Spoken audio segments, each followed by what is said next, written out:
Well, Zack Snyder just posted this to Instagram. The end is nigh. Posted midnight last night, a day before Warner Brothers bids are due. The Saudi crown prince, Mohammed bin Salman, is at the White House right now. $71 billion is on the table, and I think Trump engineered this entire deal. Let me show you what's happening. Welcome back to the channel. Welcome back to the Court of Lore. Be sure to subscribe because we drop videos like this every week and you don't want to miss one.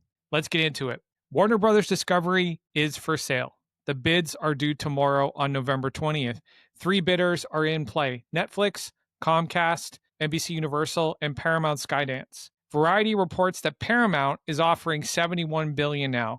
$15 billion from the Ellisons, or from Paramount, Skydance, and $21 billion from Saudi Arabia, Qatar, and Abu Dhabi at $7 million each. Paramount denies it, but I think that this is just a strategic denial, right? This is PR 101 when you're in the middle of an acquisition. Deny, deny, deny. It's standard practice, right? Nobody is going to play a hand of poker with their cards face up on the table. That's not how this works. They want to have a strategic advantage, and they're not going to reveal this kind of information before the deadline. It doesn't make any sense. So this is just strategic. I don't believe it. I don't care who's saying it. The media does what it does, and you can't trust everything you hear, even if it's coming from a trusted media source. That's just how it is today. But look at the timing. Yesterday, MBS arrives at the White House, gets the full state treatment, black tie dinner, and Larry and David Ellison were there. They were there for the dinner. Today, at the Kennedy Center, they held a Saudi business summit. Tomorrow, Warner Brothers bids are due. Now, ask yourself, how did Paramount suddenly get $21 billion from Middle Eastern sovereign wealth funds? Trump visited Saudi Arabia in May, made massive deals, and Larry Ellison is Trump's closest ally and supporter. He's a donor, okay? They're very tight. And I think Trump was actually the guy who made the introductions between the Ellisons and the Saudis. And why would Trump push this? Well, Comcast owns MSNBC, and Trump hates them, okay? Hates them. He has accused them probably more than anybody of the whole fake news stuff, and he is not a fan.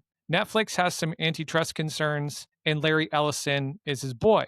Trump's making sure Paramount wins this deal. That is what's happening right now. And there's also another part to this that nobody else is talking about, because it's more in the political realm than anything. But because I'm a political animal as well as this gigantic nerd, I can walk you guys through it. While MBS is at the White House, Trump just announced 25% tariffs on any country buying oil from Venezuela. Who's the biggest buyer of Venezuelan oil? China, 270,000 barrels a day. Now, Saudi Arabia's in tight financial times. Oil prices are around $70 a barrel, way below what they need to balance their budget. Goldman Sachs is projecting a $67 billion deficit this year. They need Chinese oil buyers. So Trump cuts off Venezuela to China, and suddenly China needs to find 270,000 barrels a day somewhere else. Where do they go? Saudi Arabia. Trump's helping the Saudis on 2 fronts.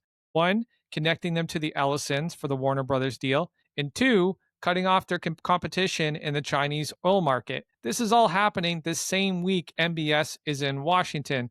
That's not a coincidence. Now, let's dive into Zack's message. Let's talk about what Zack Snyder just posted. Midnight last night, 12 hours before the deadline, Rorschach from Watchmen, a Warner Brothers property, holding his iconic sign, his doomsday sign, "The End Is Nigh." And the song choice is Requiem, a funeral mass. Now, what's ending here? Is it Warner Brothers? Their debt's massive. The stock has been struggling. The talent's alienated. And if Paramount wins, I'm guessing that Zaslav's probably going to be pretty done. However, he does have a clause in his contract that protects him, I believe, for another year or 2. I haven't been able to get into the details of that. But if that is the case, what they'll do is they'll just push him into the background and just take him out of the operational rotation. That's typically how these things work if you have to honor somebody's contract. Now, James Gunn's DCU. Superman lost money theatrically despite the fans liking it and enjoying it, loving it, I guess. October 2025, though, was the worst box office in 30 years. So it's pretty clear that comic book movie genre is struggling. And here's the problem. The Ellisons are ardent supporters of Israel and the IDF. And James Gunn killed a Netanyahu analog in Superman. Superman, the most Jewish coded character in all of fiction, he killed a Netanyahu analog. I don't know if they're going to keep him around after that. Okay. I think I said this in a previous episode, but I just don't see it happening. I don't think that they're compatible. Gunn made it pretty clear what his politics are about, the Israel Palestine conflict. And the Ellisons are clearly on the IDF Israel side. So I don't know where that shakes out, but I think it's going to shake out. And honestly, in my personal opinion, I think Gunn is at his best when he's not in charge. Like when he has that creative guardrail that he can bounce off of. And I think Superman proved that more than anything. He needs that oversight. He needs somebody to unpack his ideas and see which ones work and which ones don't. And I think because of all of the above, I don't think his position is as safe as so many other people are making it out to be. Where I think this is headed is fairly simple. You add Paramount with Warner Brothers, plus the Saudi money, plus Oracle infrastructure. That's not a studio, that's an empire. Which DC director, DC creative has a relationship with everybody involved here, even Netflix? And that's Zack Snyder. Not only is Zack Snyder has his relationship with Netflix, he's formerly worked with Warner Brothers, he knows the internal politics, he knows the culture, but he also has his relationship with the Saudis and Dana White through the Brawler movie that he's doing with the UFC. This post wasn't random. Zack's, without a doubt, been in conversation with all the above parties because he's the guy that is going to give them the information that they need to get, to help them become better informed as they look at the battlefield, as they move forward for this acquisition. Like I said, he can tell them about the culture. He can tell them about the politics. He can walk them through exactly what they should be expecting when they come up to the line. And I think what's happening with that post, the end is nigh, I think he's signaling his return. I really do. I think that's kind of what we're looking at. I think Zack Snyder is going to be rejoining the DC creative mindshare. I think that's happening.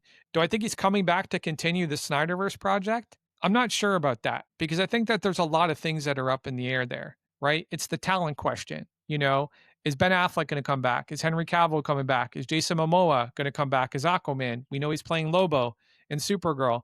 Is Gal Gadot going to come back? What about Ezra Miller? Like all these things are very much in the up in the air. Ray Fisher. I think Ray Fisher. So if Paramount wins this, Trump is going to make sure of it. And then if all those things, all those dominoes fall, I think Zack Snyder is coming back to DC. And the end is nigh. I think Zack's post is accurate, but not for Zack, for everyone who thought he was done. Do you think Snyder's returning? Do you think Gunn's keeping his job? Do you think Trump engineered this deal? Let me know in the comments. Court is adjourned. I'm Frank McGuire. Peace.